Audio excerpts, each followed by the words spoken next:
Hello, welcome. This is Martha Malone with the Industrial Research Institute. I'm also joined at IRI by Michelle Tausick. Welcome to Accelerating Your R&D, our webinar this month that is brought to us by GLIDR, IRI's gold sponsor and partner this fall. We're very excited to have Mark Little and Andrea Kates with us today, and I'll tell you a little bit more about them in a moment. But as we're getting ready and people are joining us, I'd like to let folks know that for the majority of the webinar, the attendees will be in a listen-only mode. We will be pausing at 3 different times throughout the course of the hour for question and answers, and there are a couple of ways you can do that. There is a question box. You can type your question in, or you can also raise your hand if you want to ask a live question. However, you'll need to input your PIN in order for us to be able to unmute you. We will be recording the session today, and the slides in the recording will be available and posted on the IRI Learning Center afterwards. We will be sending the link out to all attendees. And we'll also be taking some polls today. So do remember, as we've done in the past, when the poll pops up on your screen, make your selection and press enter. And then once the polls are completed, we'll be showing the results to everybody. So as I said before, I'm very excited that we are having Andrea Kates and Mark Little with us today. Andrea is an expert in commercializing innovation. She's led more than 100 large-scale initiatives for companies that include Hewlett-Packard, AT&T, Royal Dutch Shell, Hyatt Hotels, and Verizon. And she's conducted research analyzing the strategies of organizations, including GE's Eco Imagination, Sharp Healthcare, EMC, and P.F. Chang's. As CEO, her thought leadership focuses on evidence-based innovation. She's served as a key opinion leader with the Aspen Ideas Festival, as well as global summits and leadership sessions for Cisco, Zurich Financial, 3M, Jones Lang LaSalle, Rueda de Innovación in Bogotá, Colombia, and Business Institute in Aalborg, Denmark. Andrea is also the author of Find Your Next, a guide to strategic innovation. And Mark Little. Mark Little is an expert in deploying lean R&D in large-scale organizations. As Chief Technology Officer of General Electric, he oversaw the creation and rollout of Fastworks, which were a set of tools and principles and behaviors designed to get GE closer to customers and increase their speed to market and rate of success. As an IRI member company for a long time, we've been happy to have Mark as a participant for a long time. He joined General Electric in 1978. He started out in the GE's turbine business. He's held several management positions in engineering. He served as project general manager of generators since 1989. And he's also worked within the B456 systems as well, which were the A123 systems. And Dr. Little holds bachelor's and master's degree in mechanical engineering from Tufts and Northeastern, and he's earned a PhD in mechanical engineering from RPI. Welcome, Mark and Andrea. We're really happy to have you with us today. Thank you very much, and welcome, Mark. Mark and I will be engaged in a conversation about lean innovation and its impact and relevance, especially to IRI organizations in a number of industries. So we'll be starting off with a poll question to give everyone in the group a chance to weigh in on your opinions. The first one is, would lean innovation practices be a useful approach in your organization?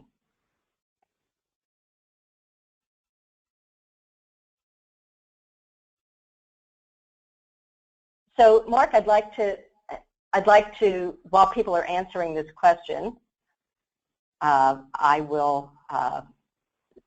talk with a little bit about the experience that you had at GE and why it was that you even were attracted to the thought of lean innovation at a company like GE. Sure. So welcome, everybody. It's great to be here with you. So, Andrea, as you know, I spent 37 years at GE. 22 of those years as a GE officer, and given my role as CTO and leader of GE Global Research, I got to work with every GE business from aviation to healthcare to even capital services, and I got to see innovation taking root in all of those places.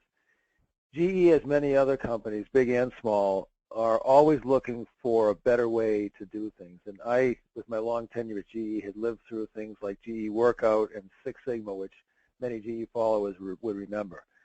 And it was around 5 years ago that we were pushing, and really Jeff Immelt, as leader of the company, was pushing very hard to try to find better ways for the company to go faster, to be leaner, to be less bureaucratic, to be closer to our customers. And we were struggling with tools to do that. And in my world as Chief Technology Officer, I got involved in many different kinds of new product introductions, one of which was a piece of heavy machinery, and I won't tell you the specifics of the GE business that this was part of, but nevertheless, a very large piece of equipment. Development cycle for such a piece of equipment is in many years, not many months. And we were reporting to Jeff, I in support, but the leaders of the business and the technology people and product management people in the business were reporting to Jeff about the cycle time to do this new product, which was a clean sheet design, first of its kind into the marketplace, and a chance for GE really to take a strong leadership role. But we kept telling him it was going to take 7 years to make this product work. And he was immensely frustrated. And he used to joke with us. He'd say, please just lie to me. I can't stand that you're telling me that it's going to be this long. You got to do better than that. And we were struggling with that to the point where my great friend Beth Comstock, who is now vice chairman of GE, but at the time was the chief marketing officer, introduced us to the lean innovation approach, and Eric Ries in particular. And she brought Eric in to talk to us about this. And I remember meeting Eric, and I was very, very skeptical about what a young guy like him with experience far less than I had and many of the other people he was addressing in the room had. And we wondered what could he possibly bring in that would be stimulating and refreshing to us and help us see the world in a different way and get better. And what unfolded then was a journey into lean innovation that for me introduced a personal transformation and a very significant transformation into the company. Well, I'm very excited about hearing about all of that. The personal transformation, I think, is really significant. I want to talk about that because I have a feeling that a lot of people on today's webinar are experiencing something just like you did, the notion that things should or could be better or different or faster or more efficient, but not really sure how to get started and have to maybe take a little bit of a personal leap of faith to try something different within their organizations. I'm actually very interested in the personal first, and then I'll get back to the organizational, because with your background in a PhD and a technical capacity that you have, I would imagine that you've seen R&D within a large company change philosophically from your early days to when the lean approach took hold. So what are your thoughts about that? How have you seen R&D within a large company shift and change philosophically? Yeah, really, Andrea, over a long period of time there have been massive changes, and they've all been in the direction of trying to get the research activity tied closely to what customers want and to understand the needs of the marketplaces that we play in and to understand the way the businesses can succeed in those marketplaces. If you go back maybe 20 years ago, even 30 years ago, it used to be that places like GE Research did some fantastic things, wonderful new technologies, tremendous innovation, but they were in many really in important ways disconnected from the businesses and the customers. And so there's been a long, steady march to try to get better engagement, more focused activity, better speed, connectivity to the real world, and to try to make the innovation very focused on what customers need and what could make a great company like GE successful. And so many things along the way to do that, but none with the breadth and power of lean innovation. Well, let me get back to one of the things that you just mentioned, which is this notion of tying to the needs of the marketplace. And I know years ago the insights from research and development were sometimes, from the Bell Labs days, and then, when you look at P&G and how they changed from inventing everything within the R&D division to sort of looking outside the four walls to finding innovation that they could bring within and using the heft of the large organization for distribution and some of the expansion opportunities versus inventing every single thing. How did GE take that journey in terms of learning how to tie to the needs of the marketplace? Well, it takes leadership from people at the company, and it takes engagement from everybody at every rung in the bureaucracy and the hierarchy in any given company. And so, as I said, you had a steady march toward this end, and it was driven by leadership wanting to engage with the businesses. I went to the GE Research Center role and the CTO role from an experience base of having run very large, multi-billion-dollar businesses, I'm thankful to say successfully. So I went into that job with an understanding of what it took not only to do the technology, which I had given my technical background and my leadership in engineering functions in the company, but also a business background. And that helped me to think in different ways about what the center should do to provide new technologies and new products and services to all the GE businesses. So interestingly, there's 86% of the people who are on the webinar right now who say that yes, the answer to the poll question is that there would be relevance for the lean practices within their companies. And the what I think is interesting is that there's a lot of interest in the lean practices. I wonder if we could get basic and do a definition of what lean practices means. I mean, we know that we've talked about you work with Eric Ries and creating minimum viable products and tying to the market and testing and hypothesis building and being able to validate, refining ideas in an early stage before you commercialize in an early stage. How would you structure an explanation for the general audience today in terms of what you mean by the lean innovation initiatives and the basic principles, just so we're all on the same page? Yeah, so maybe, Andrea, I could start to answer the question by giving a backdrop as to where I was and where the company was in thinking about new product introduction and all the innovation that goes into it, technical and commercial. Before we really dug into lean, we thought about anything but a minimum viable product. We thought about something I might think of as a maximum viable product, in that we would ask our product management teams and technology teams to work with customers, yes, and engage in some discussions.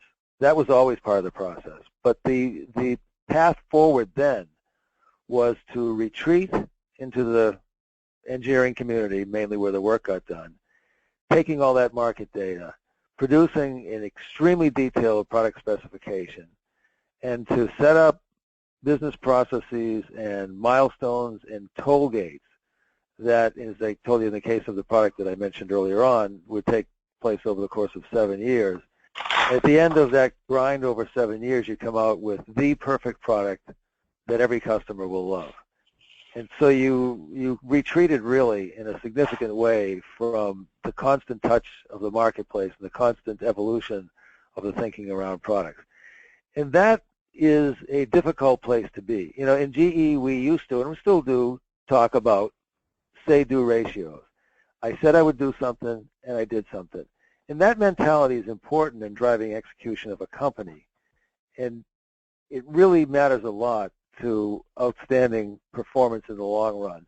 But when you're doing innovation, it's not possible, really, to know everything that has to be done and to say ahead of time everything that has to be done. So the beauty of the lean innovation process, with its focus on constant customer contact, minimum viable products, very rapid pace of learning in the marketplace, is a much more grounded and practical way to approach innovation, because it puts you in with your customers, always giving them feedback, always engaging them in your development processes, and making constant iterations and changes to what you're doing in the face of feedback of things that you couldn't possibly have known from the beginning.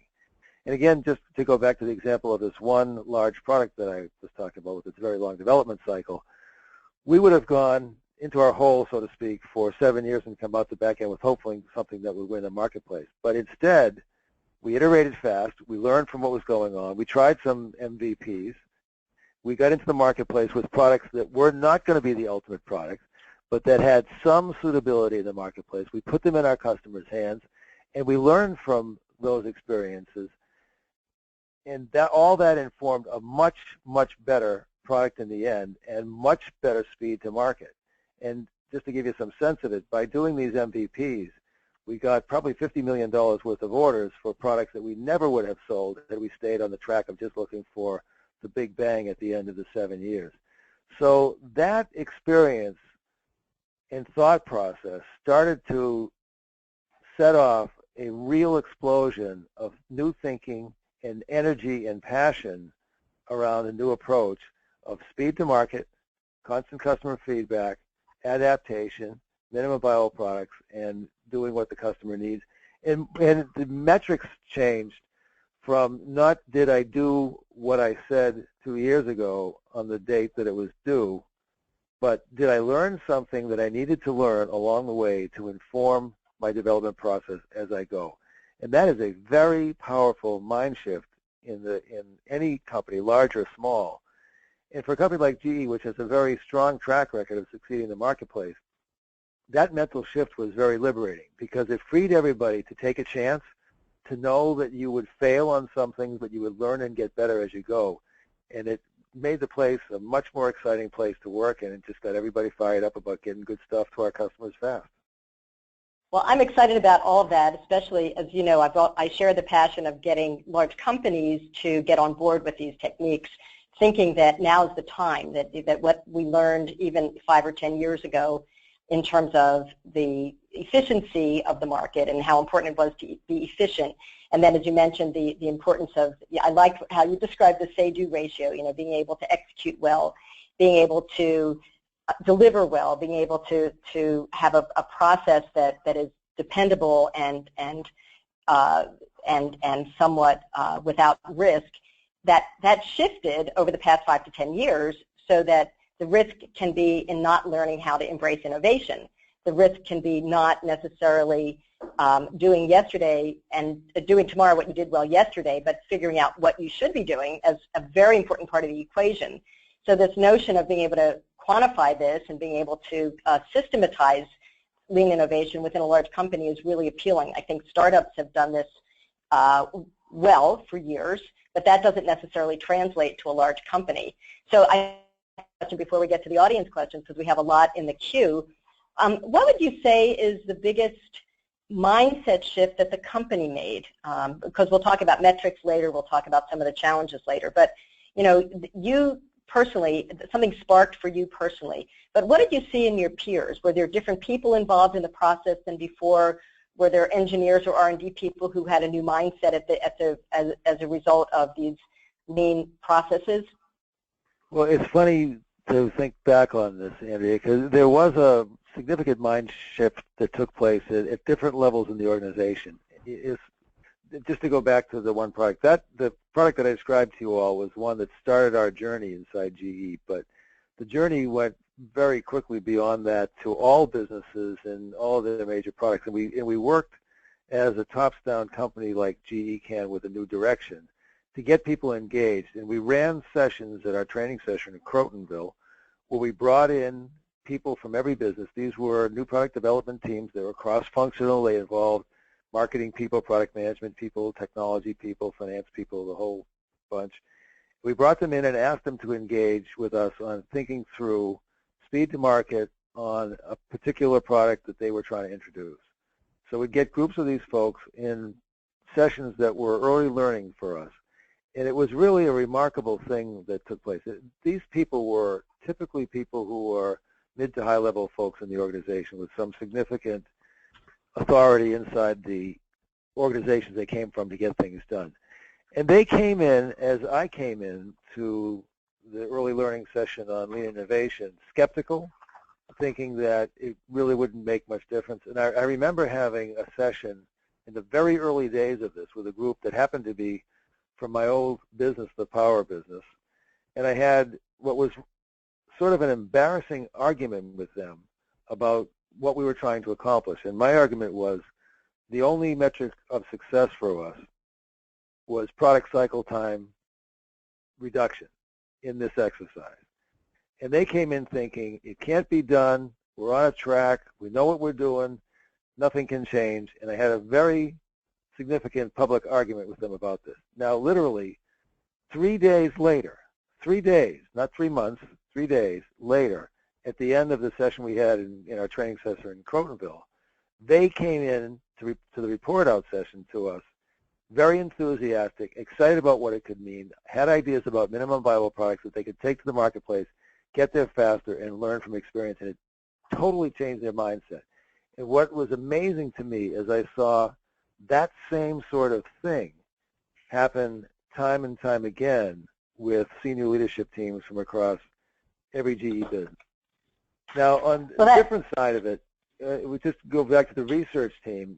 As we unfolded this to people who were working scientists, not product development people or anything, they would say, well, gee, isn't this just the scientific method of I have a hypothesis, I try it out, I learn it, I adapt, and that is exactly what it is. That's so perfect. And at GLIDR, that's what we call it as well. I mean, we always laugh because people say innovation's so risky, but it's only risky if you don't realize that you're basically doing what science taught us all along, the discipline of the scientific method and evidence, and the discipline of proof and validating something before you move forward with it. It's the exact same principle. So it's sort of ironic that it would that it takes that level of skepticism and then the aha of realizing that, hey, this is the scientific method. Why didn't we do this all along? Yeah. So we have some great questions from the group, and I'll start with one of them. The first one that I have is, what advice would you give to organizations in other industries who haven't yet adopted lean innovation practices or are looking at evaluating them? It looks like, as I said, 86% of the people that we're talking with today are interested. But, not everybody's in the same kind of situation that you were in at GE. What would you say to people representing financial services, representing the travel industry, representing high tech, representing manufacturing? What are some of the ways that you would suggest people come into this journey that you started? The simplest thing I would say, Andrea, is just try it. It works. Just try it. Give it a chance. Try some project or a better set of projects. You have a span of experiences to learn from. But try it, because it really works. And it gets people excited about doing what they're doing. When the management team understands how it works, they will be excited too. So my strongest advice is just try it, because it works. Great. And so, Martha, I'll ask you if you've got any questions that the audience would like to share, because I know that people have been typing them in furiously. Yeah, Joanna Dillon has our next question, and it's related to some of the things you've been talking about. There are unique adaptations that are required to use lean in large enterprise settings. Can you talk about how you've dealt with the difficulty of actually getting to customers through account teams or making the case for resource allocation, innovation accounting or otherwise? How is that done, et cetera? Great. So, Mark, I'll let you start, and then I'll jump in as well with some experiences that we've had at GLIDR. So go ahead, Mark.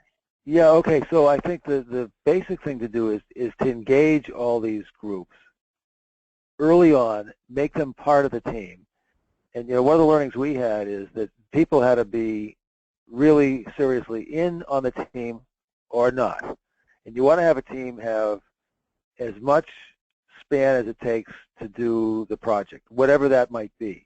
And so if you need an account team in a particular area, get them on the team, make them feel ownership for it, have them be a part of the process so they have a voice in from the very beginning, and then the whole thing can work.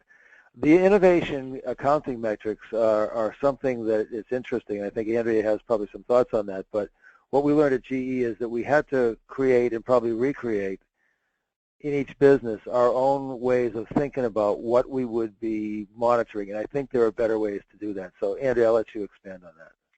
Well, one of the things that we've seen, and we've been doing innovation at this level, lean innovation, for about four to 5 years at GLIDR, and one of the things we noticed is that a great initiative for one company is not necessarily a great initiative for another company. So imagine that there are two healthcare companies, and one of them, as their KPI, is we need to engage more millennials, right? So imagine that that's one of their success metrics strategically for the whole organization.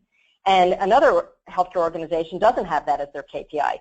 Well, that means if there's a digital health app that's being developed by one of their innovation teams, Group A might be perfectly suited to adopt that, bring it to market, and let them hit their KPIs, whereas Group B might not be. So one of the first things that we work with large companies to do is figure out the why behind everything. What is your KPI? What's your strategic objective? Because you can have a fantastic initiative or product that's not necessarily a great one for your company. And there are other issues like that around innovation that I think is a new way of looking at this.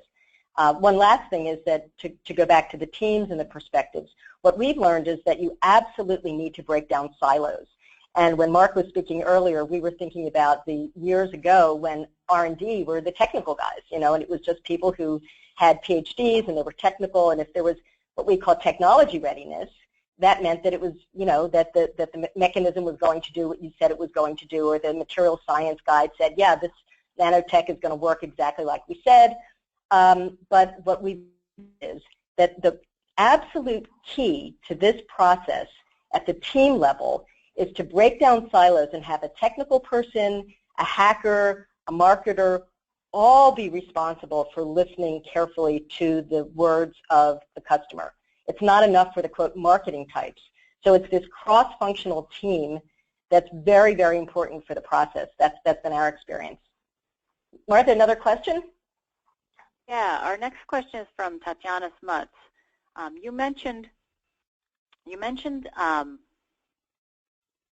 shift in how you viewed metrics from doing what you said you would do 2 years ago to learning along the way through iterative process.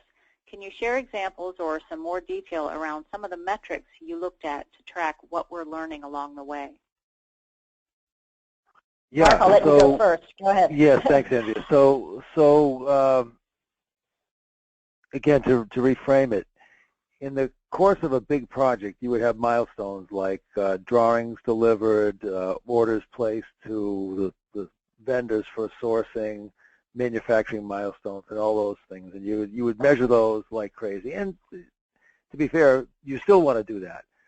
But the thinking shifted to include learning from customer experiences. And did I go touch a certain number of customers? Did I get feedback on what I wanted to do? Did I adapt to that? And did I, if it's a technical thing I'm still worrying about, did I get the experiment that I wanted, and did it tell me what I wanted or not?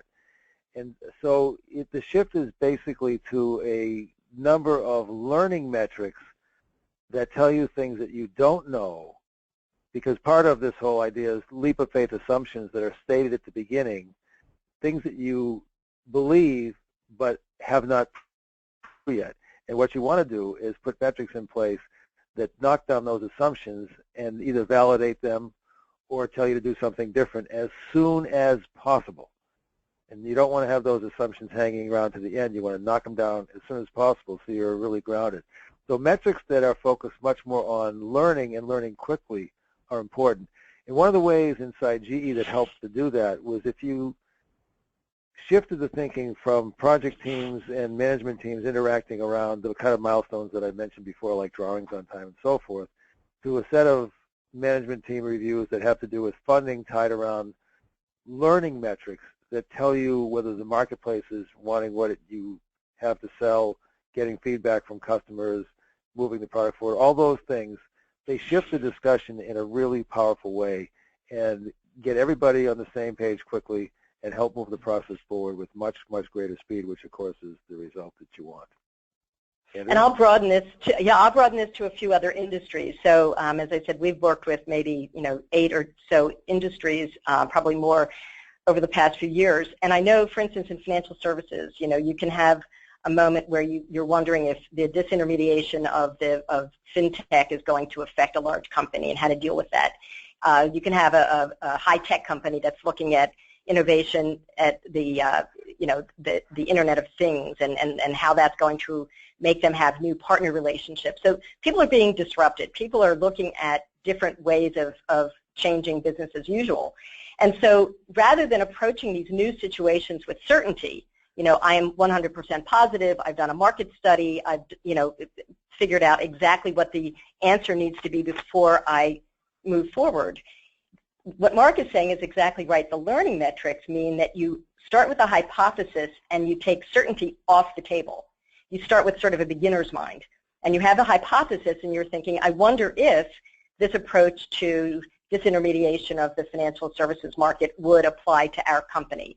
You start with a hypothesis, we call it a guess, and then the key is to be able to either validate, as Mark was saying, with interviews and other insights, experiment, and then be honest, using the scientific method. You do an experiment. If it doesn't work, the key is to know how to acknowledge that it's not consistent and then to pivot or to let it go. And the sooner you can come to that, the better. It's not something that I was ever taught in traditional business training, and I think that that's the real skill that we've seen transform companies over time. So I'll move now into part 2, which is what lean innovation has meant to GE. And the poll question that we'll give you a few minutes to answer is the main benefit for your organizations, the people who are on the webinar today, to utilize lean would be. So what would you say the main benefits would be? And we've given you some options. And so what I'll do now, Mark, while people are filling out the poll, I'll start a conversation around the benefit to GE. You've talked about the impact. You've talked about your personal insights and sort of an evolution of philosophy of R&D, and also what lean innovation has really meant to GE. You've also talked about the training center and how you've had a large group of people exposed to the lean innovation techniques and how various organizations within GE have embraced it. I'm really interested if you could start right away with maybe this notion of translating to IRI members. You know, if you could get everyone today who's listening in to do one thing differently, or to translate this thought, or to get over a moment of skepticism, you know, what are some ideas that you would have to share your insights and your experience with the people that are part of the IRI community? Yeah. So what every enterprise wants is success in the marketplace, and they want it as soon as they can get it, because speed is certainly a competitive advantage, and that is what really focused GE's energy on this kind of tool to do innovation. And so the thing that really switched me over and switched everybody else over in a really meaningful way, and I just can't emphasize this enough, that this was not only a tops-down thing that people went along with because the boss was telling them to do it. It started as a tops-down thing, so we'll try it, but it quickly took hold in the organization because it works, and because it's energizing to the people, it delivers results, it's everything you want. So as I was saying earlier, I would encourage everybody who has even the slightest interest in this kind of approach to learn about it, to try it. If you need to get somebody to help you coach, to coach you through it, get that, and you'll be happy that you did, because it will change the way you think, the way the organization feels and works, and it will, without a doubt in my mind, deliver better results for you. Well, I'll jump in with a follow-up question. It sounds as if you've actually built a shift in the culture that, you know, and it sounds like just like the focus on, if we think about waves of business intelligence and waves of competitive advantage, maybe the last wave was around efficiency and you know, the Six Sigma and being able to do that. We're not dropping that, obviously. Another wave that came after that would be open innovation and letting a larger pool of people contribute to the thinking within an organization around what needs to happen next. As I said, you know, you and I are in agreement about this notion of breaking down silos and letting there be cross-functional thinking around all of these principles. I'm curious about some lasting changes in the culture that you've witnessed at GE, maybe some that were even unintentional. I really believe that the culture shifted to a much more open and energized and much less fearful culture as people engaged in discussions about how to bring products to market, really in the working teams and certainly in the report outs to management, because it takes a different tone when everybody realizes that you're in an experiment, whether you want to think you are or not. You're in an experiment as you do anything new, and that the learning and learning fast is what matters. It's not just projecting a result and then hoping to get it a long time later. It's learning as you go, pivoting, adapting, and changing, and getting what the customers want, and allowing your customers to shape that. So the cultural change that I saw in GE was one to much more customer engagement, much more energized team, and teams feeling far less fearful about what they were doing than they did before. All of those things are very good. Well, I'm going to ask you in a minute, I'll let you get ready for this question, to share something from a customer's perspective, and obviously you don't need to share who it is, but I would love to hear some result or reaction that some of your customers expressed as a result or in the aftermath of some of these lean innovation initiatives. But while you're thinking of that, Mark, I'll talk about the quick poll, which is interesting that the majority, 31% of the people on the call, believe that the main benefit for utilizing lean innovation would be creating a more entrepreneurial and empowered culture. And the second is making decisions based on data rather than internal biases. And the third is speed of development. And so everything that you're saying so far really resonates. This notion of, probably a while back it would have been almost the opposite of corporate culture to want there to be an entrepreneurial spirit, because what we were trying to do was to create scale and to create dependable systems that could be replicated. But it's interesting that in this group today, there's an interest in an entrepreneurial and empowered culture. So that gets me back to my question to you, Mark, which is about customers and bringing that customer voice into the company. What were some reactions that your customer base had in terms of the insights, because they were obviously part of the process as well at GE? Yeah, so I'll come back to the example that I gave you without being specific about which business was involved. We had that session in Crotonville where I had a public argument with one of the teams about what they were trying to do and what their metrics were. I told you they came in cranky and skeptical and went out energized and excited. And it was not in the 3 days that we were together in Crotonville that this happened, but over the course of the next ensuing months and maybe year, that they used this approach and made a really dramatic shift in what they were planning to deliver for a new product to the marketplace. And in this case, you're talking a very large, many multi-millions of dollars piece of equipment. And the customer reaction that was most satisfying to me is I had a customer who was engaged along the way in this process tell me at the end of the process that whereas at the beginning he felt we were on the wrong track, we didn't have any product that the market would want, he felt at the end of it we had the best product in the marketplace. And he was not only convinced it was a winner, he was buying lots of them. So that is a very satisfying result there. Yeah, well, there's some universals, and that's one of the universal metrics that I think everyone can relate to.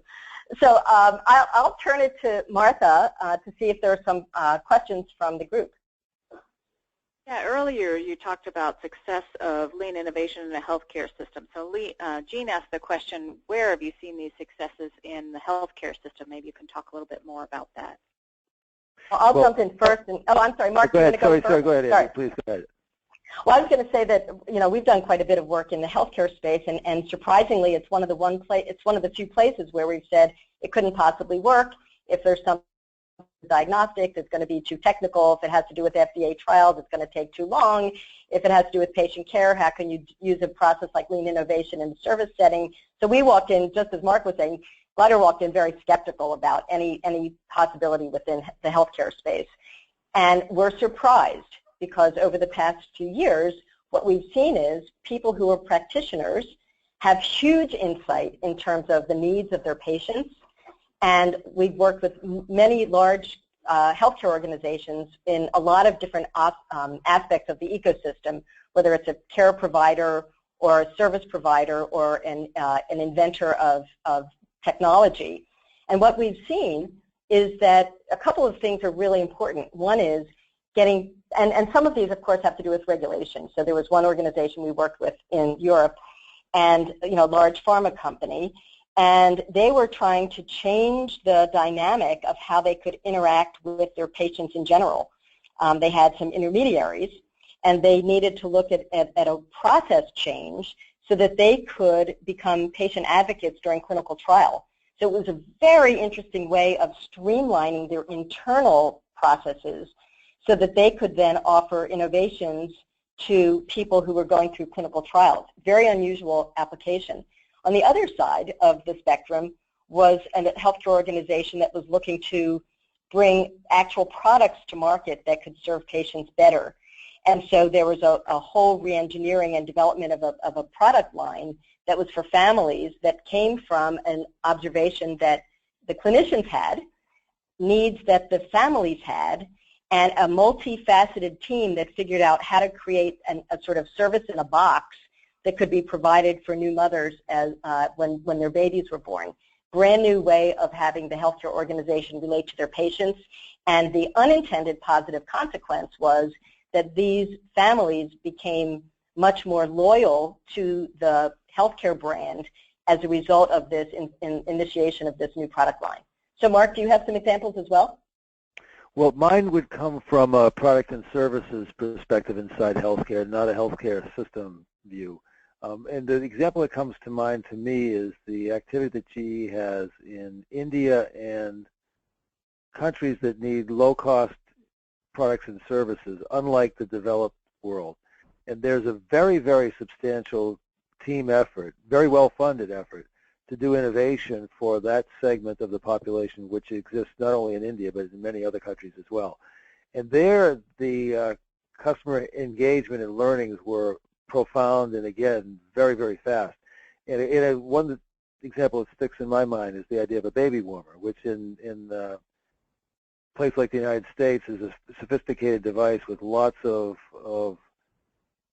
bells and whistles on it, I should say. In a place like India, the market wants a very rudimentary device that can provide a functionality that could mean life or death to an infant. And so the team there went out, engaged with hospitals in rural areas where the ability to spend any significant money is very, very limited, and they came up with some products that were very nicely tuned to the marketplace, very low cost, just what the market needed, and they got there by very direct customer engagement, having the doctors and the nurses help them design something that the people could use and they would be able to afford. And it made a profound difference to the business and certainly to the people who were on the other end of it getting the products that they so desperately needed. Well, I love that, and we'll take one more audience question in a minute. I'll just let Martha know that. But I wanted to piggyback on that, Mark, because it's an interesting point I think we should make, which is sometimes large companies don't have to actually invent these innovations, so that you can use a concept like frugal innovation and identify a need. But it may or may not be that the large company has to actually invent this, so that I've seen lean innovation identify a space in the market and actually do a joint venture or a partnering with a startup that is already expert in the device itself. In other words, a frugal a baby warmer that's already been invented by a startup might be able to partner with a large company like a GE to do the distribution and some of the ways of taking a product to market that would be out of the reach of the startup that was able to invent the device, and perhaps out of the core competency of a large company that might have been able to develop the technology on its own. I don't know if you've had that experience, Mark. Yeah, so very definitely. You mentioned open innovation. That was and still is very much part of GE's portfolio of tools to use in thinking about innovation. And GE, like many other companies, engages with big and small companies to bring skill sets and tools that it doesn't have itself. So let's take one more audience question, Martha. No more questions at this time, but as we go through the next sessions, just a reminder to key in your questions you have, and we'll read them out as they come up. Perfect. Well, we love to end on the note of challenge because we know that the enthusiasm that Mark and I have for this topic, the track records that we've seen in terms of success can be very compelling. And yet the reality is that a lot of the companies that are on the call today have perhaps metric systems that are not measuring with innovation metrics. There is a way of being able to say no more easily than being able to say yes frequently. There's the notion of, two challenges that we've heard. One is how to kill your darlings, so initiatives that are going on and on being funded but might not actually be the top priority. And then being able to invalidate something, with certainty and using the scientific method. So what we want to do is have the poll question, and then I'll open up this final section of the conversation. So our poll question is, the greatest challenge my organization has in adopting the lean innovation principles. And we want you to share with us what your frustrations are, and we'll also make sure that we're able to address those and leave some time for the audience insights here, because we definitely want to address your concerns and have you feel very well equipped. I also want to mention now that we'll be at the Member Summit in October, and so if there are follow-up questions and you want us to either talk to them or meet in person and talk about some of these issues, would love to do that in October. So Mark, I'll talk to you a little bit about, you've talked about innovation metrics, you've talked about overcoming challenges already and some skepticism. And as I said, I'm really impressed that a person with your background in terms of research itself and the technical capacity that needs to be part of a lot of innovation. It's not just coming up with a new idea. It's coming up with a new idea that's going to work and that will have market traction. So I'm really interested in the approach that you took to really build a business case. Because it's one thing for you to be enthused, it's another thing for you to go to Crotonville and have a lot of people experience things firsthand. It's great to have customer insight and to have this notion of, news that they can use and some, products that are much faster. The metric of speed to market, fantastic. But, building a business case in a large company can be very complicated. How did you learn your way through from the insight that this is a great thing to the ability to have lean innovation be embraced by your peers? In GE, in particular, the way the whole thing started, we were, as a company, pushing for speed and efficiency in everything that we did. When we started that drive, we didn't know how to do it in all the ways that we wanted to, so we were exploring things. But we knew we had a strong desire to be faster, to be contemporary, and to be closer to our customers. And as I mentioned to you, I personally kind of stumbled into this lean innovation approach just as a way to try to break the logjam that we found ourselves in. And I found it instantly compelling. And one thing I could do as the CTO of the company, I could convene groups. And so when I said, hey, folks, let's come and try this out, they might come skeptical to the party, but they would come to the party and they would listen. But it was really the approach itself that got them to buy in. They wouldn't have gone along with it anyway the way they did if they didn't believe in it, if they didn't see the power of it, and they didn't learn from their own experiences that it was really the powerful thing that it is. So for GE, it sort of started tops down, and it fit very nicely with where we wanted to take the company. So it had a natural evolution like that. But as I think about introducing this in your company, it depends on where you are and what your circumstances are. But if you have enough resource, I would encourage you to try it out in a team that is resourced because it will work for you. If you need to get your leadership involved, then you probably need a coach or somebody external to stimulate their thinking on it. That is what it took for me. I would never come to this on my own just by stumbling into reading a book or something. I came to it because we brought somebody as a spark to the company. So there are different ways to come at this, but my strongest encouragement of the group is to find some way to try it out in your organization because you will like it and it works. And if you can get an audience for it, it sells itself. Well, as you know, we are kindred spirits in that, and you also know that I think we share the vision that we should, that this is the next big thing, and we're all about trying to put the tools and techniques and platform in everybody's hands so that everyone can be on the same page and you have consistency in terms of how people are judged. It shouldn't be that there are different ways of judging projects. That it should be that there's a way that everybody's literally in the same system, on the same page, paying attention to the same kinds of metrics. So it's interesting to me because I'm looking at the poll now, and the concerns about showing products before they're baked, the 42% concern.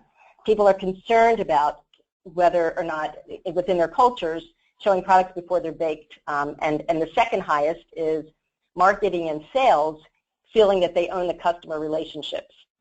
We've experienced both of those. I would say, let's start with the first one. This notion of showing products before they're baked, and a lot of times, in Silicon Valley, we're always told, oh, failure is a great thing. When we go out into the field and we work with customers, not so much. That failure is not something that people wear as a badge of honor in large companies throughout the world. So, what are your thoughts about how that worked within your experience of showing products before they're baked?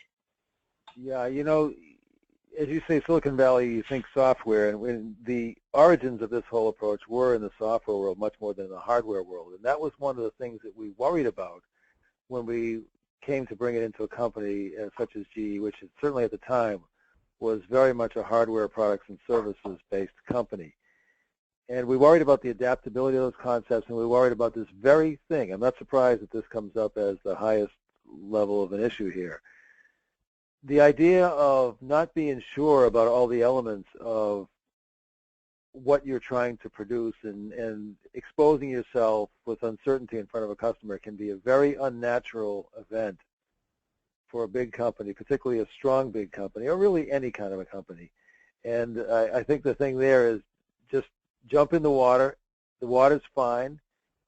Customers do like to be involved and engaged, and the idea is you pivot and you learn and you adapt as you go. That's part and parcel of it, and it really does help you go faster and to get to a better place. Well, I really like what you said earlier, too, about workflow, because the workflow of learning is very different from the workflow of certainty.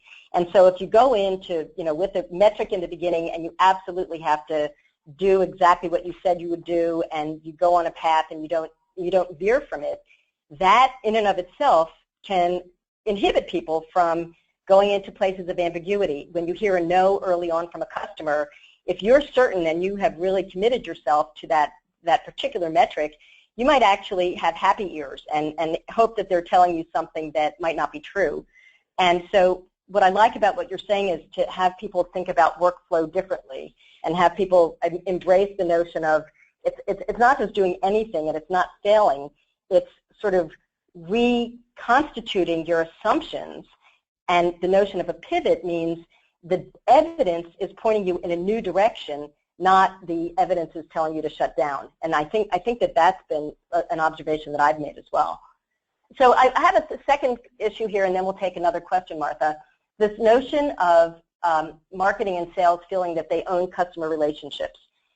In my view, this notion of breaking down silos and having people with technical expertise being part of the customer dialogue is so critical. I'm curious what your experience has been like in that arena, Mark.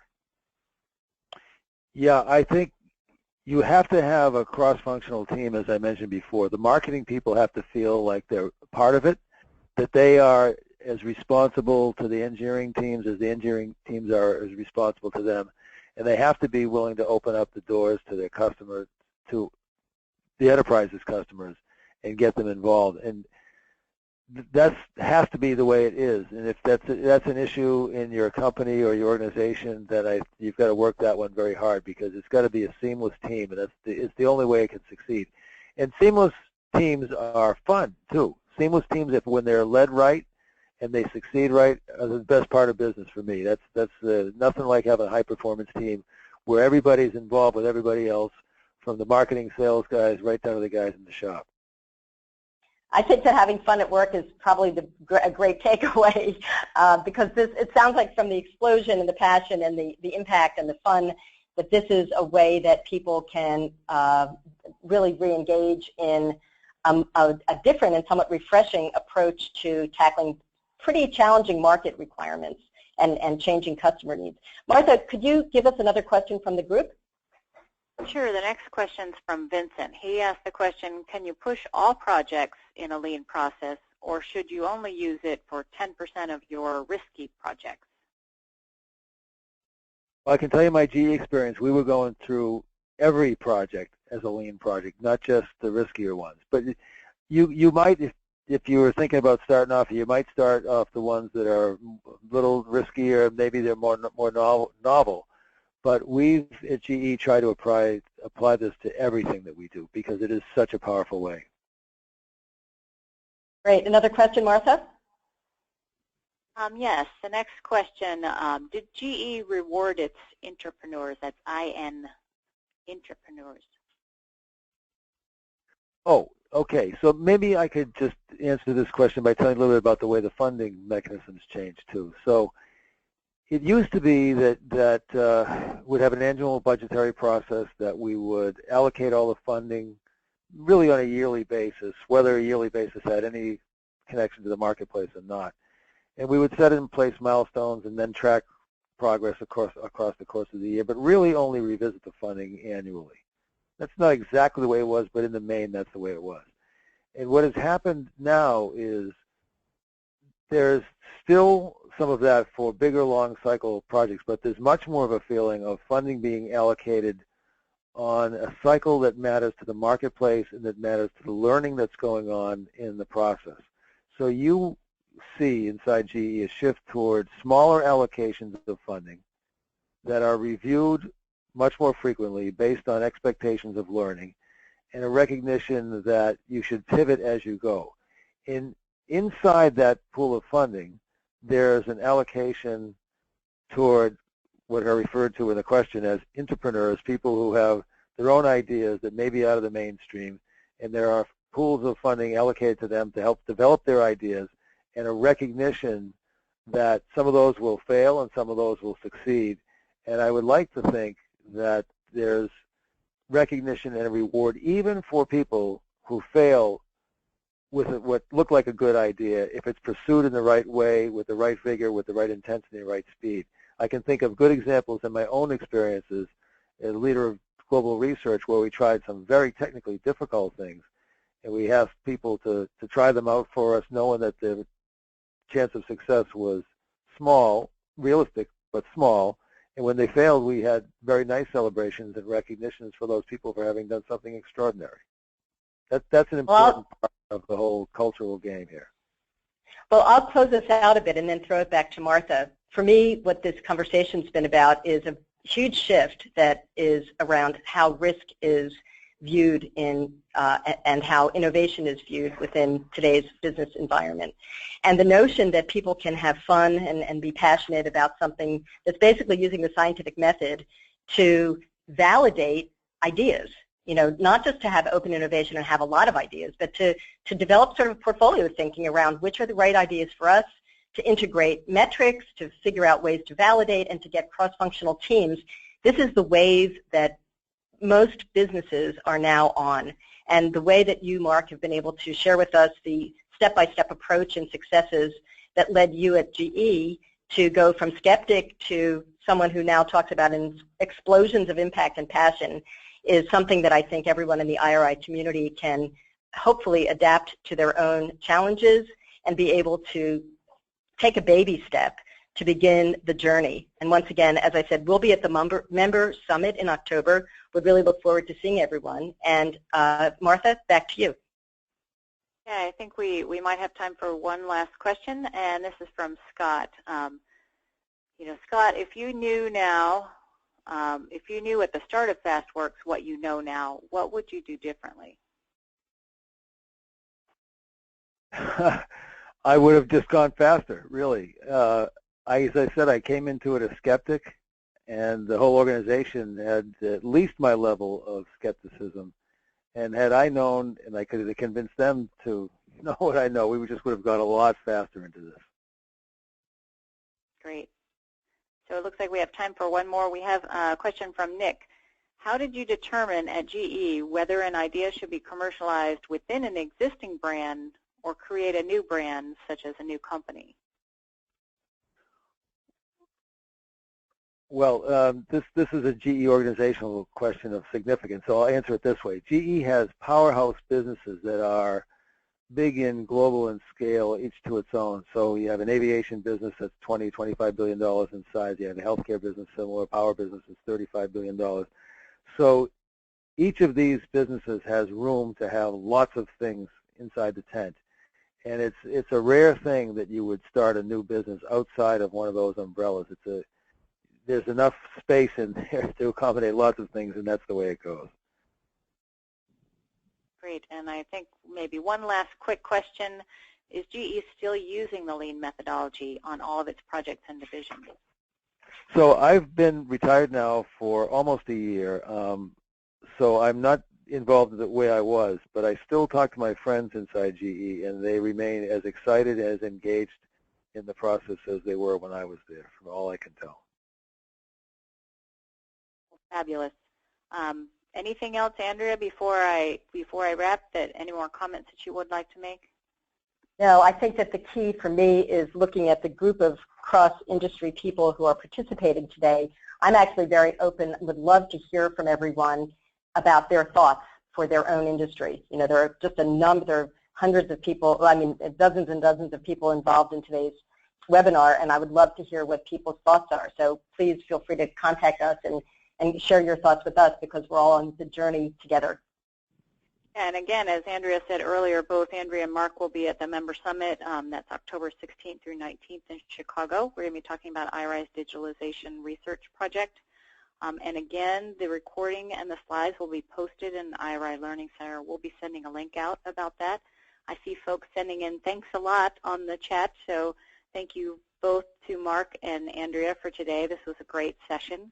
And mark on your calendars, we will meet again next on October 7th, Friday, noon Eastern. We're going to be talking about biomimicry, the article we had in RTM about streamlining the front end of innovation for environmentally sustainable products. So sign up for that and read the article, and we'll have a discussion with the authors Emily Barbara Kennedy and Thomas Andrew Marting. So thank you again, everyone, and we look forward to seeing many of you at the IRA Member Summit.